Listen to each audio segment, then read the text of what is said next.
વેપારીને બ્લેકમેલ કરી 50,000 પડાવ્યા। ચોકલેટની દુકાનમાં વેપારીને સ્ત્રી મિત્ર સાથે ચોકલેટ ખાવી ભારે પડી ગઈ।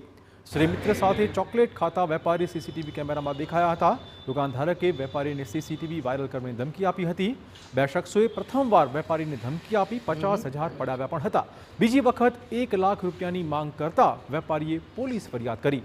પોલીસે ફરિયાદના આધારે બંને આરોપી પકડી પાડ્યા છે।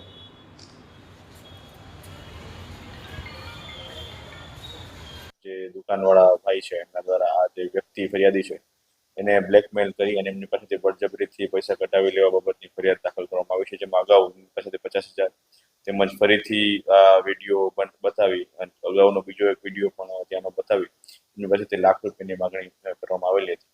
તો આ બાબતની ફરિયાદ સિટી એ ડિવિઝન પોલીસ સ્ટેશનમાં દાખલ કરવામાં આવેલી છે અને બંને આરોપી છે જેનું નામ છે અબ્દુલ સત્તાર ઉર્ફે અબુ કાસમ લાખાણી અને સમીર રાવકડા સંધી, આ બંને આરોપીઓને અટક કરી આગળની કાર્યવાહી ચાલુ છે। રાજકોટમાં સરદારના વેપાર